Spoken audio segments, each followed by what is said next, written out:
with the floor of the pyramid now done, the next job on this absolutely massive build is to put in the walls. But before we can put in the walls, we need to light up the floor, because otherwise it's just going to end up being an absolutely giant mob pit, and it's only going to be worse than what you can see on the screen here, because there's going to be even less light. Although currently I do have to admit it is an absolutely fantastic source of gunpowder for me until I can get myself a proper mob farm sorted. Yeah, very much mob central as you can see from this. So the plan is to light up the floor with sea lanterns, something like this pattern down here, which, as you can imagine, is going to require a small mountain of sea lanterns to do. So yeah, this is going to need some work. For those of you who don't keep up with the series and may not already know, I do already have a guardian farm, which does produce lots of prismarine goodies that I can use to create sea lanterns, prismarine bricks and prismarine. And while I'm pretty proud of this thing and it produces quite a lot of prismarine goodies, it's not efficient as it could be, because this area that's boxed in around the farm, guardians can spawn in there, which basically reduces the efficiency of the farm slightly. So as you can see by... oh, gotta jump my way there now. As you can see by this side, I've begun to drain it. So here's the plan. We drain out the water that's going around the edge of the farm, which keeps us in range, and the farm is therefore activated. That will give us loads of prismarine goodies, which we can craft into sea lanterns, which we can place in the pyramid floor, and then sell the rest in a new shop. Sounds good? Let's get to it. Grab these. Place them here. Move these. Ready for shipping later. And this stuff as well. Craft up the rest. And also some of this. Oh, if I can actually click it. Looking good. This is looking very nice indeed. Jump in, lay the sponge, lay a few more sponge, then we have to come up and do the corners. 1, 2, 1, 2, 1, 2, and last corner.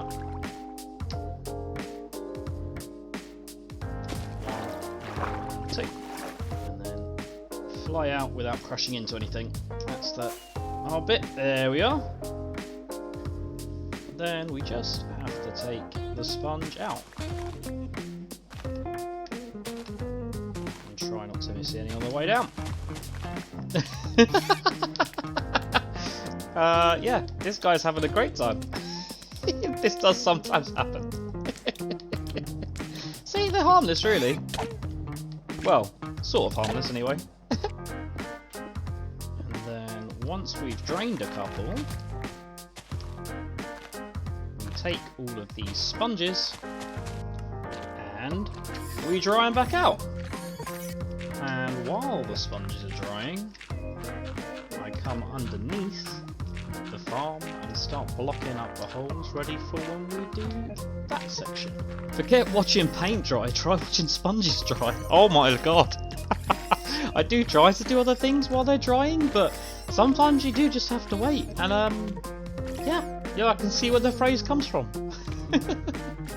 Anyway, when they are all finally dry, which is going to be any moment, we start again. Of course, I wasn't going to make you watch me drain the entire thing, because this has taken me hours. Like a lot of hours. I spent most of my evening last night literally just draining water from each of these sections, and I'm pleased to say that it is finally done, which leaves us now another monumental task of removing all of the sand. It just sort of feels like we've gone back to the beginning. And I'm thinking we should probably go and take some of this stuff back to the base, so we've got some empty shulker boxes to put the sand into. Grab these and head back to the base. Drop the sea lanterns down here, ready for laying in the floor. Chuck the prismarine ones in my ender chest. And I think now would be a pretty good time to buy some more shulker boxes, so let's head to the shopping district. Here we go. Oh, this is a little bit disappointing. 1, 2, 3, and 4. I found some more on the wagon. They're 1 diamond more, but we've got some diamonds and it's a worthy investment, so we're going to buy, I think it's 7 of these, which works out at 8 in total. 2 for EricaJaney, 2 for Deadwell, and 4 for sand transport. Speaking of sand transport, let's head back to the Guardian farm. Something that was proving to be a problem when I was draining the farm was the number of rockets that I've used in order to do it. It was essentially taking me at least 2 to 3 rockets per segment.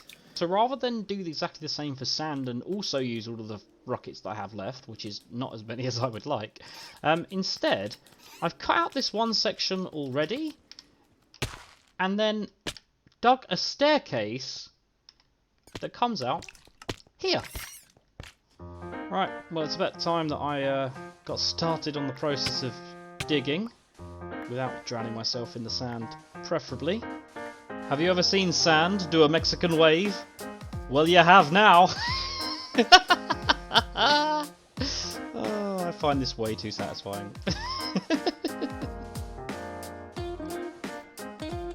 This actually sort of feels like I'm on some sort of like I can't say words. What I was trying to say is, this actually feels like I'm on some sort of like archaeological dig site, like I'm trying to unveil this lost monument that we're trying to sort of recover. I don't know, I'm probably just going mad from playing so much Minecraft and just digging sand endlessly. You did get a pretty cool view of the farm from down here though. Give me sand! Yes! This is actually so satisfying. Until I actually started taking the sand out of this thing, I don't think I actually anticipated how large this space is. Like, it's actually very big. So, the good news is that I have already managed to clear, roughly speaking, one side of the build of sand. The not so great news is that that has taken the entire durability of my fully enchanted diamond shovel. However, it has provided me with 4 full shulker boxes of sand, which is quite a mental amount of sand, to be honest. So mental that it's been enough to entirely restock the sand shop, which is great news.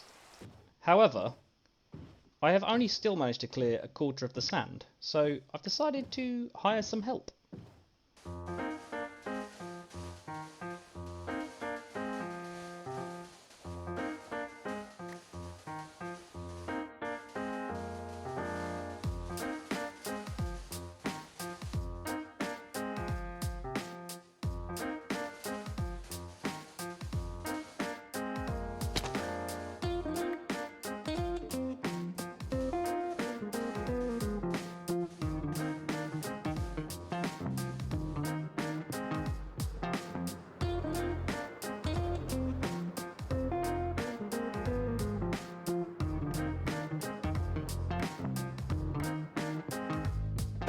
But of course, because this job never ends and seems to go on just for absolute ever, there's still more to do, because we need to drain the outside of what will be the ginormous fish tank that sits underneath the farm, as well as everything else that we've already done. So, yeah, the final stretch, but still more to do. So, naturally, we're going to procrastinate for a while and play Spin the Wheel instead.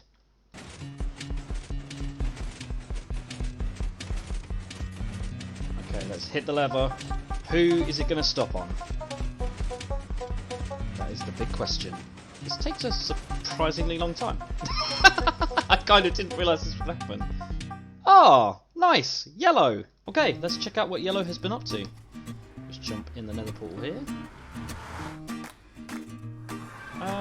This looks just like the shopping district. Whoa! Oh, that looks cool. I assume we just jump? Yep, that worked. Oh, hello. A map. Does this help us?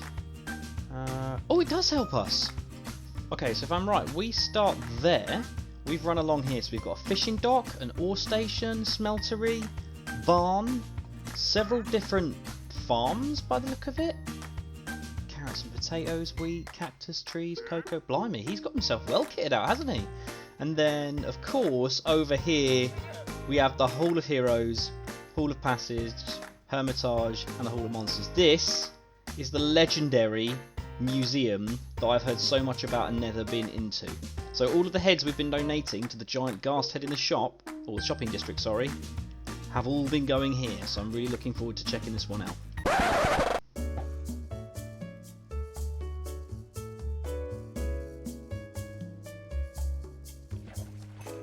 Well, I think that about covers the fishing dock.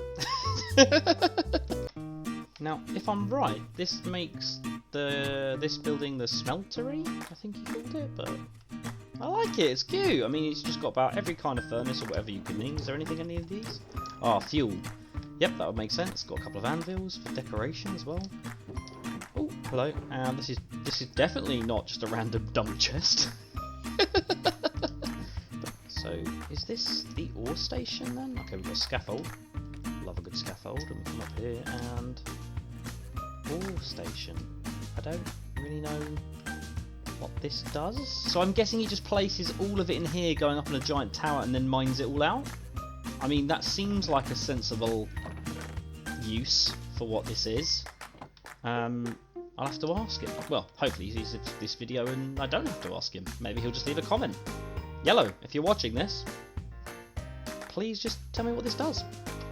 I can only assume this unlabelled area on the map is Yellow's sorting area or storage area, and this is pretty good for him. I mean, he's got labelled chests. He still doesn't have walls or a roof or any of those sorts of things, of course, but I mean, compared to, you know, other seasons, that's quite normal until you turn around and see this absolute monstrosity of just random chests and shulkers which are either empty or just containing just random oddments of stuff that just appear to have no place whatsoever. I mean, just a full double chest of just bits, which is interesting. We've got some barrels, random rare barrels, some more shulkers.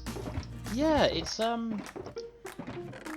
I mean, to be fair, that one was quite good. Just needs to be put away somewhere. Again, more random things. Yeah, this is definitely the beginnings of a chess monster. And speaking of monsters, this is animal cruelty at its finest. I mean, I'm impressed that he's done some redstone. I'll give him that. But yeah, look at these poor sheep. These poor sheep. For just 3 diamonds a month, you can help other poor defenceless sheep like Timmy here. Or, instead of giving charitable donations, you could take action yourself. I mean, the coast seems pretty clear. I don't know how much time we've got, so I can't save you all, but Timmy, it's gonna be okay. Yes, Timmy! Come on, boy! Come on! Let's take you somewhere the yellow man can't hurt you. See? This is much better, isn't it, Timmy? At least, that wasn't until a couple of days later when I received this rather disturbing video message from the yellow one after he had realised that Timmy was missing.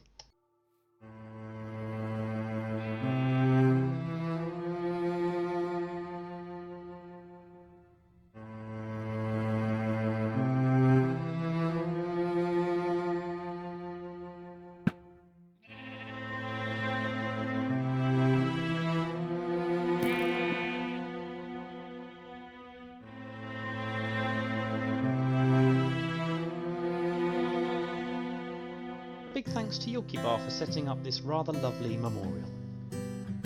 Here lies Timmy, gone but not forgotten. What are we doing? Oh yeah, back to Yellow Space Tour. We also have his farming area, which is really tidy. I really like how this is done. You have to admit, it does look rather impressive, doesn't it? And finally, that leaves this. Ta-da! Hello, me. I have to admit, seeing our heads on sticks is kind of slightly unnerving. Although I do wonder if we've come here a little bit early, because it does kind of just look like he's scaffolded out where he's going to place things so far. Please ignore everything I just said, because look at this thing. Look, he's built like mini versions of world and biomes where you actually find where you would find the heads. Like, and look, he's done it for loads of stuff. We've got one here for the sea. I love the fact he's got the water at the back. So you've got the Elder Guardian head and drowned. We've got some little piggy heads. Then we've got like the Nether Fortress going on. We have Timmy's brother, just a random sheep. I think he's just come to admire the museum as well. I think he's particularly fond of this head here. Yeah, look, he's created a whole nether thing, magma slime, and then it gets even better, because like you come up this side, look, you've got all the ore in the caves, you've got creepers, skeletons, zombies. He's even like put in like little water streams and stuff. It's actually really impressive. Caves and what are they called? Mine shafts. So you've got spiders. I'm pretty sure I own a cave spider for this one as well, which is probably going to go here. And then look, other stuff. What is that? What is that the head for? Like, I know that's a zombie villager, but I don't know what that is. This is definitely a phantom though. Sorry, we're getting properly distracted here. We also have a random slime. Hello, slime. And then if we come over the other side, we have got the Wither. He's actually coming together really nicely. It's actually, I think it's really impressive. I think that's more than enough procrastination for now though. Let's finish the Guardian farm, shall we?